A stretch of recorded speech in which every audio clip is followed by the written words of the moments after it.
Haleluya, puji Tuhan saudara.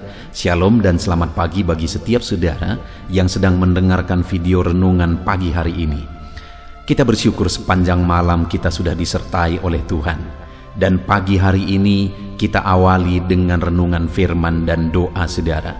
Di dalam video ini saudara akan mendengarkan renungan firman dan sekaligus kita akan berdoa bersama sebelum kita akan memulai segala aktivitas kita hari ini. Kalau saudara rindu setiap hari mengawali hari saudara dengan renungan firman singkat, dan saudara juga akan didoakan sebelum memulai segala aktivitas saudara, silakan lihat tanda subscribe di bawah video ini saudara. Kalau tanda subscribe masih berwarna merah, silakan ditekan dan tekan juga tanda loncengnya. Maka setiap pagi saudara akan mendapatkan renungan pagi singkat, dan saudara akan didoakan setiap pagi untuk mengawali hari saudara setiap hari. Kalau saudara diberkati melalui renungan dan doa di dalam video ini, dan saudara rindu memberkati, saudara butuh informasi lebih lanjut, silakan lihat di kolom deskripsi di bawah video ini saudara. Puji Tuhan saudara, sebelum kita akan berdoa bersama, saya rindu kita merenungkan firman Tuhan yang akan menjadi renungan kita di sepanjang hari ini dalam kita melakukan segala aktivitas dan pekerjaan kita.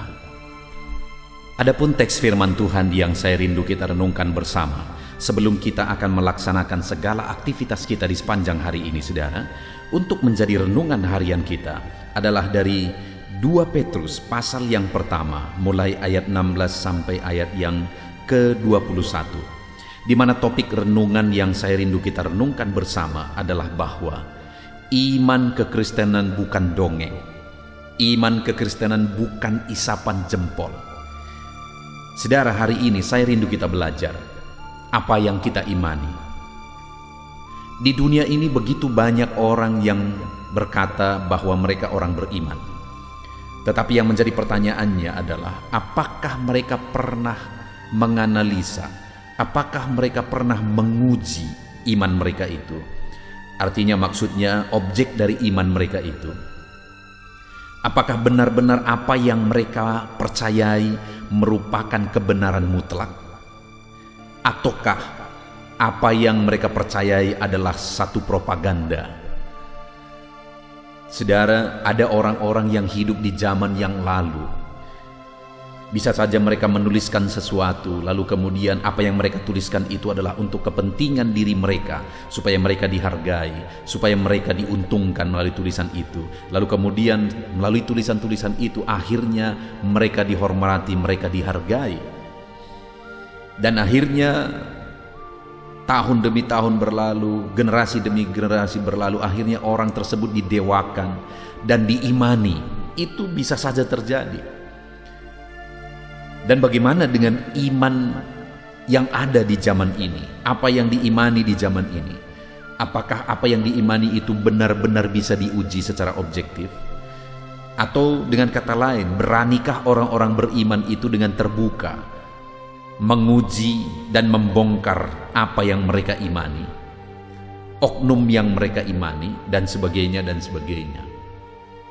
Saya bangga sebagai orang Kristen saudara. Kekristenan siap diuji dari sisi manapun. Saya bangga menjadi orang Kristen percaya kepada Yesus karena kisah Injil itu bisa diuji. Bahkan mulai dari perjanjian lama sampai perjanjian baru, itu semua siap diuji. Dan memang benar-benar terbukti kitab Kejadian sampai Wahyu itu ada kaitan yang begitu eratnya, ada progresivitas yang indah di sana, sebagai bukti bahwa Tuhanlah yang menubuatkan secara progres kepada umatnya, sehingga semuanya ada benang merah, semuanya ada kaitan satu dengan yang lain. Nah, hari ini saya mau mengajak saudara, pernahkah saudara merenungkan apa yang saudara imani? Saudara percaya sebagai orang Kristen, saudara percaya kepada Tuhan, saudara percaya kepada Tuhan Yesus. Apakah saudara benar-benar secara objektif menguji apa yang saudara imani? Apakah saudara pernah berpikir apakah apa yang saudara imani ini benar-benar kebenaran, atau saudara hanya ikut-ikutan? Saya rindu hari ini kita belajar saudara dengan harapan melalui belajar firman Tuhan, renungan firman Tuhan pagi hari ini, saudara benar-benar memahami kebenaran apa yang saudara percayai. Dan saya rindu saudara menyaksikan, berkomentar apa yang saudara alami hari ini melalui perenungan firman Tuhan ini. Apa yang pemahaman baru yang saudara terima melalui renungan firman Tuhan ini. Saya akan membacakan ayat firman Tuhan ini saudara, kemudian akan menjelaskannya secara ekspositori. Artinya saya akan menggali firman Tuhan secara objektif dan menjelaskannya secara sistematis. Siapkan hati dan pikiran saudara, pastikan saudara benar-benar diberkati oleh firman Tuhan di pagi hari ini. 2 Petrus pasal yang pertama ayat 16 sampai ayat yang ke-21. Demikian firman Tuhan. Nubuat tentang kemuliaan Kristus telah digenapi. Sebab kami tidak mengikuti dongeng-dongeng isapan jempol manusia, ketika kami memberitahukan kepadamu kuasa dan kedatangan Tuhan kita Yesus Kristus sebagai Raja.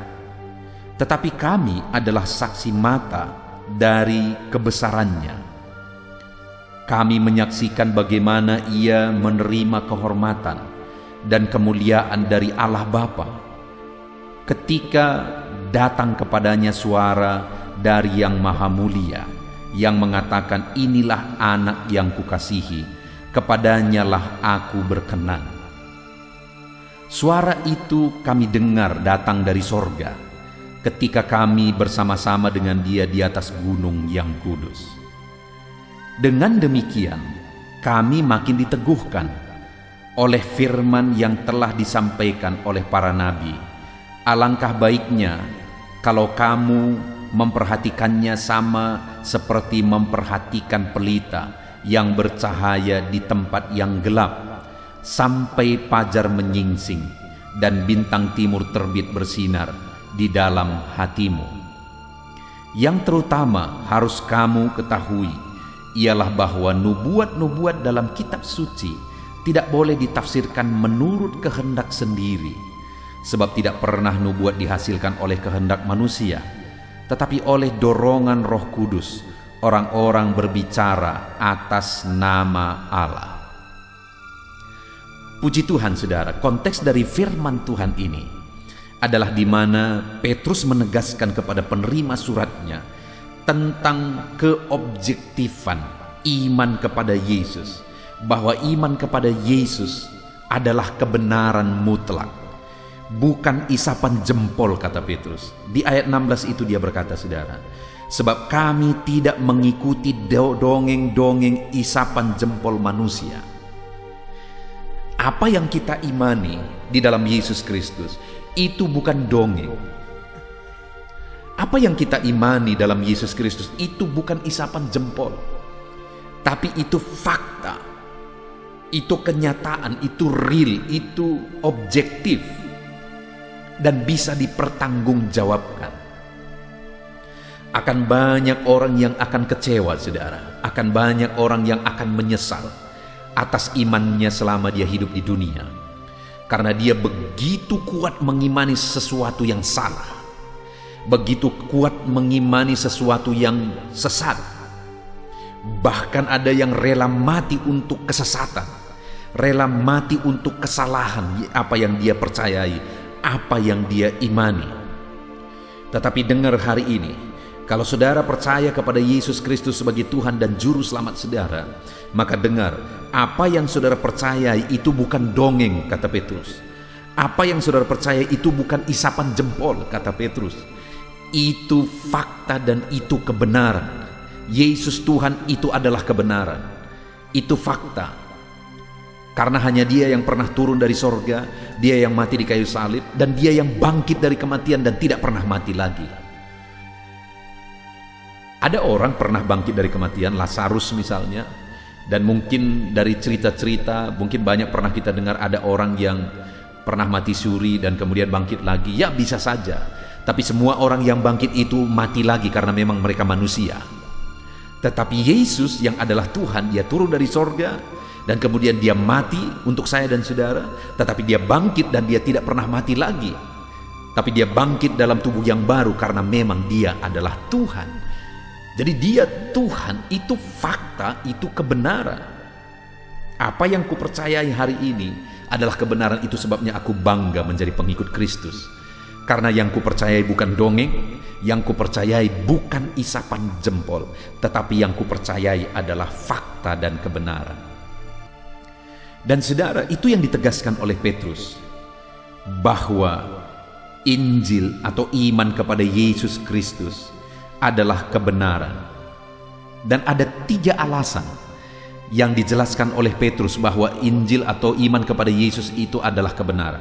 Sekali lagi saya baca ayat 16, saudara. Sebab kami tidak mengikuti dongeng-dongeng isapan jempol manusia ketika kami memberitahukan kepadamu kuasa dan kedatangan Tuhan kita Yesus Kristus sebagai Raja, tetapi kami adalah saksi mata dari kebesarannya. Jadi Petrus menegaskan bahwa Yesus adalah Tuhan, adalah Raja. Itu adalah kebenaran, itu bukan dongeng, itu bukan isapan jempol. Dan Petrus memberi 3 bukti bahwa Yesus adalah Tuhan. Yang kita percayai adalah benar, bahwa Yesus adalah Tuhan dan Juru Selamat. Yang pertama, Petrus berkata, kami adalah saksi mata. Dia melihat keilahian Yesus. Itu bukti pertama. Selanjutnya ayat 17 dikatakan, kami menyaksikan bagaimana ia menerima kehormatan dan kemuliaan dari Allah Bapa. Ketika datang kepadanya suara dari Yang Maha Mulia yang mengatakan, inilah anak yang kukasihi, kepadanya lah aku berkenan. Suara itu kami dengar datang dari sorga ketika kami bersama-sama dengan dia di atas gunung yang kudus. Jadi yang pertama, Petrus berkata, kami saksi mata. Pertanyaannya hari ini, untuk sesuatu yang dipercayai, iman di dunia ini begitu banyak. Untuk sesuatu yang dipercayai itu, adakah saksi mata di sana?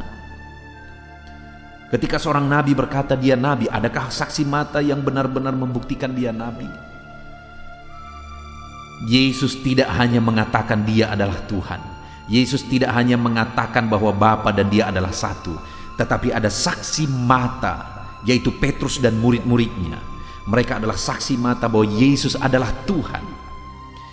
Dan saya mau menegaskan kepada saudara, kalau apa yang dikatakan Petrus adalah kebohongan, dan dia sadar itu kebohongan, dia tidak akan rela mati, saudara. Pertanyaannya, bagaimana Petrus mati?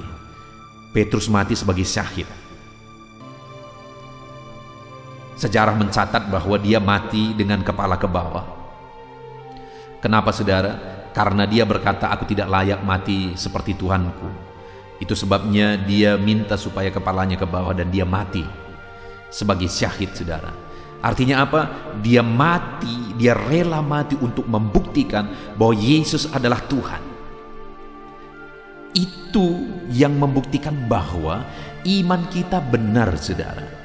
Dengar, hari ini misalnya, kalau saudara misalnya datang kepada saya, lalu kemudian saudara berkata, tadi saya melihat ada emas sebesar kepala kerbau, saudara bilang, saya lihat itu di sana, dan saudara berbohong. Lalu kemudian ada ancaman kepada saudara, pisau sudah di leher saudara, dan kemudian pertanyaan itu berkata, benar atau tidak? Kalau saudara sadar itu kebohongan, saudara tahu bahwa saudara bohong, secara cepat saudara akan berkata, saya berbohong. Saudara tidak akan mau mati untuk kebohongan. Dan tidak ada orang di dunia ini mau mati hanya demi kebohongan, kalau dia benar-benar sadar itu kebohongan. Ya, memang ada banyak orang yang mati karena dibohongi. Ada yang mengatakan bahwa kalau kamu melakukan ini, kamu mau bunuh diri, kamu mau mati untuk ini, kamu akan dapatkan ini dan sebagainya. Dia akhirnya mau mati, kenapa? Karena dibohongi. Tapi kalau dia tahu itu kebohongan, dia tidak akan mau. Nah, pertanyaannya, kalau Petrus tahu itu kebohongan, dia tidak akan mau mati untuk itu, bahkan bela-belain untuk matinya dengan kepala ke bawah, saudara. Tapi kenapa Petrus rela mati untuk apa yang dia imani? Karena apa yang dia imani itu adalah apa yang dia lihat dan saksikan sendiri. Dia berkata, kami adalah saksi mata. Ada bukti yang nyata. sehingga dia rela mati untuk itu. Itu bukti pertama, saudara, bahwa iman kita, iman kekristenan kita bahwa Yesus adalah Tuhan dan Juru Selamat kita, itu bukan dongeng, tapi itu fakta, dan ada saksi mata yang rela mati untuk itu, yaitu Petrus dan murid-murid yang lain. Kemudian bukti yang kedua yang ditegaskan oleh Petrus, saudara, bahwa iman kita adalah kebenaran dan fakta, itu ada di ayat yang ke-19, di mana dia berkata, dengan demikian kami makin diteguhkan oleh firman yang telah disampaikan oleh para nabi. Alangkah baiknya kalau kamu memperhatikan sama seperti memperhatikan pelita yang bercahaya di tempat yang gelap, sampai fajar menyingsing dan bintang timur terbit bersinar di dalam hatimu. Saudara, yang kedua, Petrus menegaskan, dengan demikian kami diteguhkan oleh firman yang telah disampaikan para nabi. Firman yang disampaikan para nabi maksudnya apa? Perjanjian lama. Artinya apa?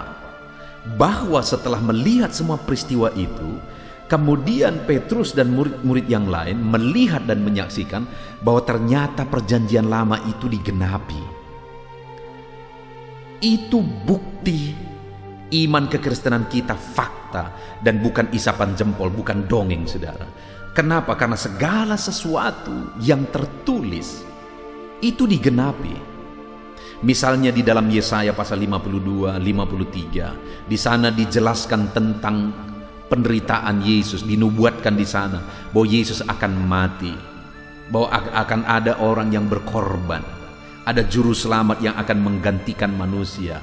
Dia rela menderita, rupanya tidak seperti manusia lagi dan sebagainya. Semuanya dinubuatkan di sana, dan ratusan tahun kemudian digenapi. Artinya apa, saudara? Bahwa apa yang kita imani itu benar dan fakta. Karena memang Tuhan sudah mewahyukan dari Kejadian sampai Wahyu, semuanya sudah diurutkan oleh Tuhan. Bahkan yang belum terjadi pun dia sudah nubuatkan. Salah satunya kelahiran Yesus sudah dinubuatkan dari seorang perawan. Itu sudah dinubuatkan dalam Yesaya, di mana itu dinubuatkan kalau tidak salah sekitar 700 tahun sebelumnya. Jadi apa yang kuimani hari ini fakta dan benar, karena benar-benar Tuhan yang mengatur itu semua. Lalu kemudian ratusan tahun kemudian digenapi. Itu yang dikatakan oleh Petrus, bahwa apa yang tertulis dalam perjanjian lama itu digenapi. Itu sebabnya Petrus berkata bahwa apa yang kami imani bukan dongeng, bukan isapan jempol, karena ternyata perjanjian lama itu digenapi. Saudara, hari ini dengar, apa yang saudara imani dalam Yesus Kristus itu bukan dongeng. Karena kalau saudara belajar Alkitab, saudara akan melihat segala sesuatu yang belum terjadi seringkali sudah dinubuatkan oleh Tuhan.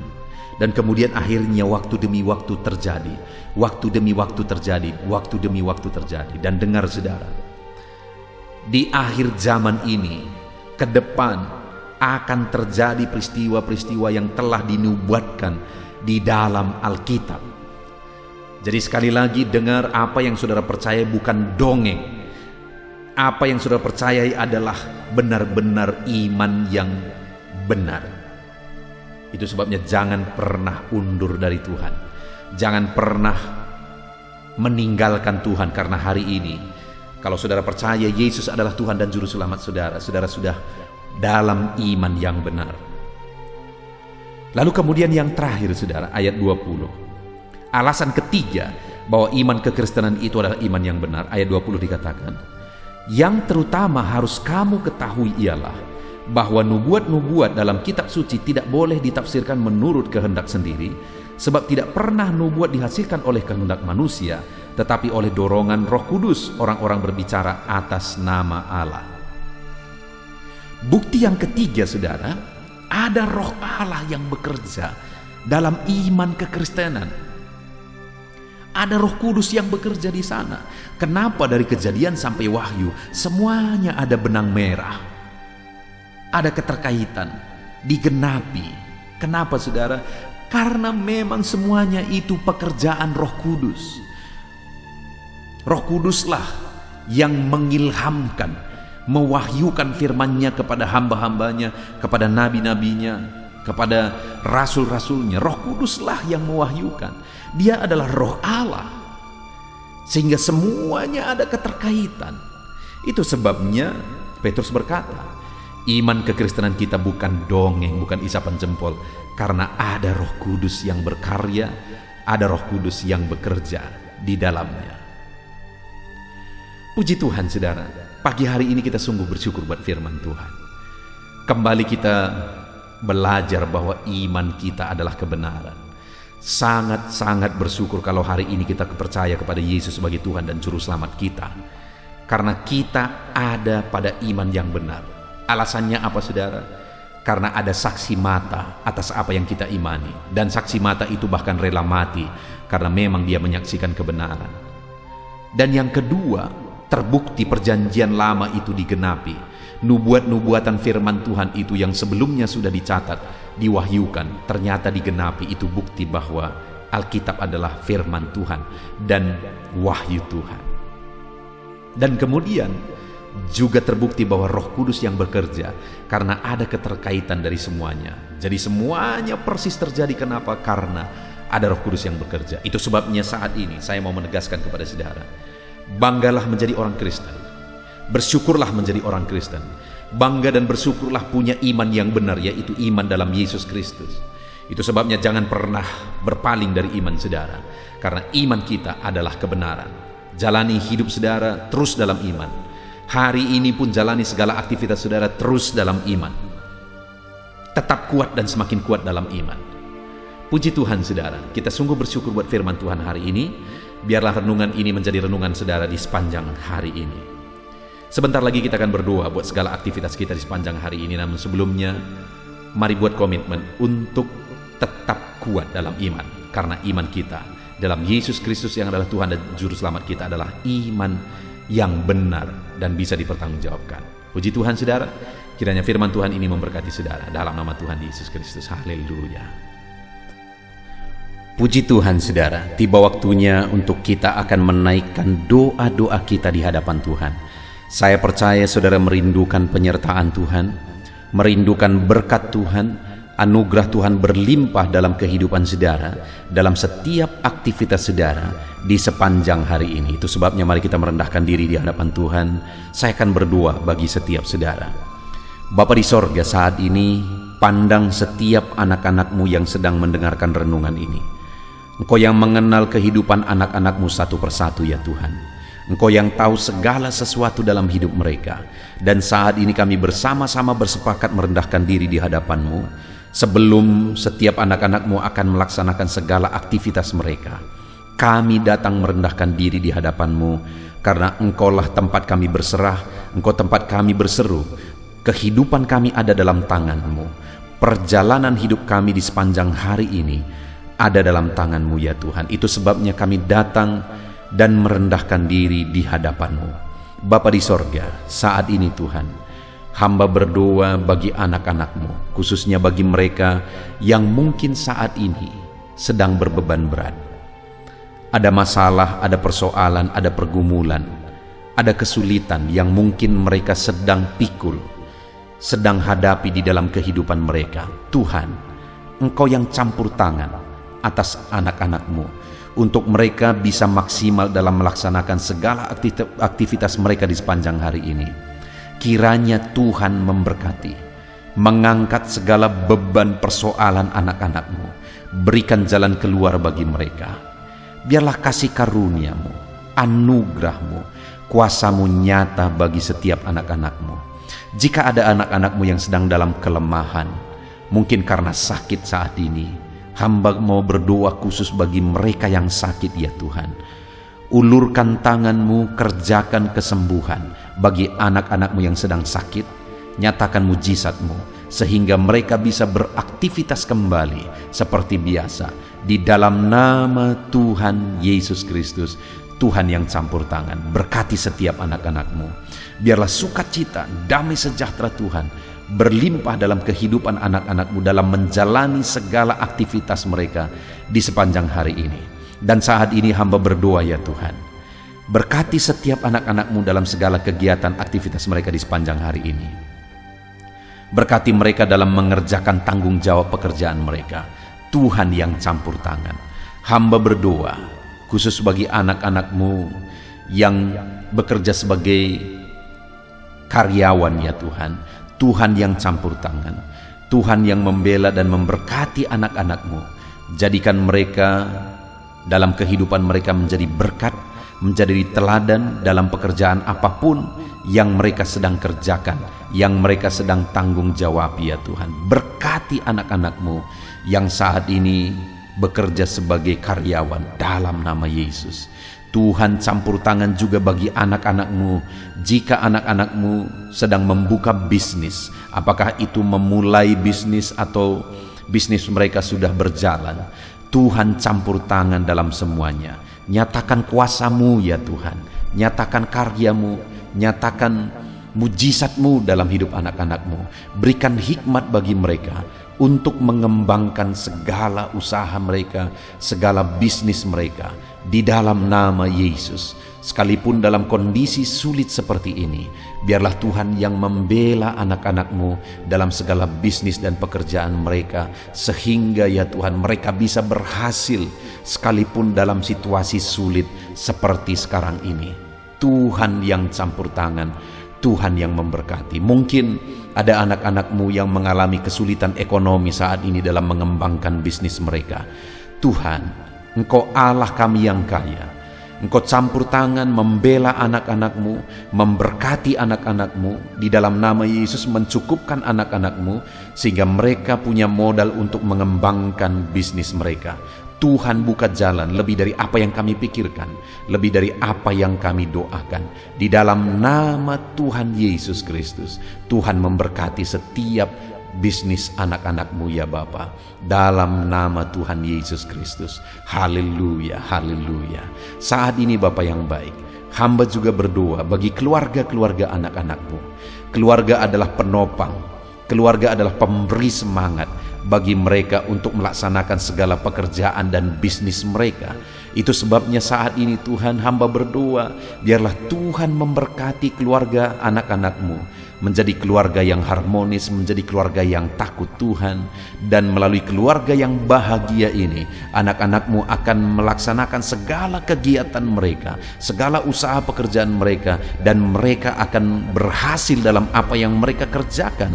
Di dalam nama Tuhan Yesus Kristus, Tuhan yang campur tangan, Tuhan yang memberkati anak-anak-Mu, keluarga anak-anak-Mu ya Bapa. Di dalam nama Tuhan Yesus Kristus. Haleluya. Hari ini Tuhan, anak-anak-Mu akan melaksanakan segala kegiatan mereka. Biarlah semangat, sukacita, damai, sejahtera daripada Tuhan memenuhi seluruh kehidupan mereka. Tuhan yang campur tangan, Tuhan yang memberkati dalam nama Yesus. Tuhan sertai segala kegiatan mereka, sehingga hari ini Tuhan, di sore hari nanti mereka akan menceritakan keberhasilan yang mereka capai hari ini, berkat-Mu yang mereka raih hari ini di dalam kehidupan mereka. Dalam nama Yesus, jagai lindungi anak-Mu dalam pekerjaan mereka ya Tuhan. Sertai mereka, jauhkan dari segala mara bahaya, jauhkan dari segala kecelakaan kerja. Biarlah Tuhan memberkati setiap anak-anak-Mu. Biarlah Tuhan yang melindungi setiap anak-anak-Mu. Dalam nama Tuhan Yesus Kristus. Haleluya. Bapa yang baik, tidak lupa kami juga tetap berdoa dan berseru ya Tuhan. Berkati Indonesia, tempat kami hidup, tempat kami bekerja, tempat kami berbisnis, tempat kami berusaha.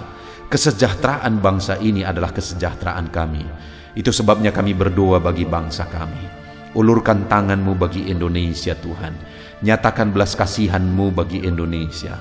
Pulihkan keadaan ekonomi Indonesia ini ya Tuhan. Di dalam nama Yesus Kristus, nyatakan kuasa-Mu, nyatakan mujizat-Mu. Pulihkan keadaan ekonomi bangsa kami.